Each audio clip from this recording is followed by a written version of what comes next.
Hi guys, welcome to Keerthi kitchen. ಇವತ್ತಿನ ವಿಡಿಯೋದಲ್ಲಿ ನಾವು ಕ್ಯಾಪ್ಸಿಕಮ್ ಗ್ರೇವಿ ಮಾಡೋದು ಹೇಗೆ ಅಂತ ನೋಡ್ಕೊಳ್ಳೋಣ. ಇದನ್ನು ಮಾಡೋಕ್ಕೆ ಮೊದಲು ಒಂದು ಬಾಣಲಿಯಲ್ಲಿ 2 ಸ್ಪೂನ್ ಎಣ್ಣೆ ಹಾಕ್ಕೊಂಡು ಅದಕ್ಕೆ ಹೆಚ್ಚಿಟ್ಕೊಂಡಿರೋಂಥ ಈರುಳ್ಳಿ, ಬೆಳ್ಳುಳ್ಳಿ ಮತ್ತು ಶುಂಠಿನ ಹಾಕ್ಕೊಂಡು 2 ನಿಮಿಷ ತನಕ ಫ್ರೈ ಮಾಡ್ಕೊಳ್ಳೋಣ. ನಂತರ ಇದಕ್ಕೆ ಸ್ವಲ್ಪ ಹಸಿಮೆಣಸಿನ್ಕಾಯಿ ಮತ್ತು ಟೊಮೆಟೊನ ಹಾಕಿ ಟೊಮೆಟೊ ಸ್ಮ್ಯಾಶ್ ಆಗೋವರೆಗೂ ಬೇಯಿಸ್ಕೊಳ್ಳೋಣ.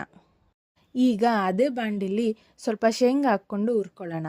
ನಂತರ ಒಂದು ಮಿಕ್ಸಿ ಜಾರಲ್ಲಿ ಫ್ರೈ ಮಾಡ್ಕೊಂಡಿರೋಂಥ ಈರುಳ್ಳಿ, ಶೇಂಗಾ, ಸ್ವಲ್ಪ ಕೊತ್ತಂಬರಿ ಸೊಪ್ಪು, ಗರಂ ಮಸಾಲ ಮತ್ತು ಅರಿಶಿನ ಪುಡಿ ಹಾಕ್ಕೊಂಡು ನೀಟಾಗಿ ರುಬ್ಕೊಳ್ಳೋಣ.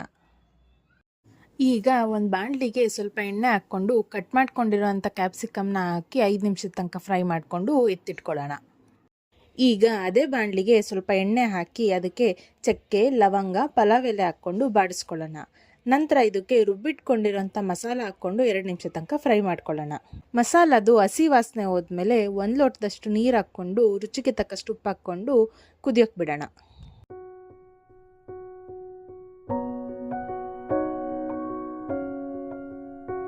ಮಸಾಲ ನೀಟಾಗಿ ಕುದೀತಾ ಇದೆ ಅಂದಾಗ ಇದಕ್ಕೆ ಫ್ರೈ ಮಾಡ್ಕೊಂಡಿರೋಂಥ ಕ್ಯಾಪ್ಸಿಕಮ್ನ ಹಾಕಿ 5 ನಿಮಿಷ ತನಕ ಬೇಯಿಸ್ಕೊಂಡ್ರೆ ನಮ್ಮ ಬಿಸಿ ಬಿಸಿಯಾದ ರುಚಿಯಾದ ಕ್ಯಾಪ್ಸಿಕಮ್ ಗ್ರೇವಿ ರೆಡಿ.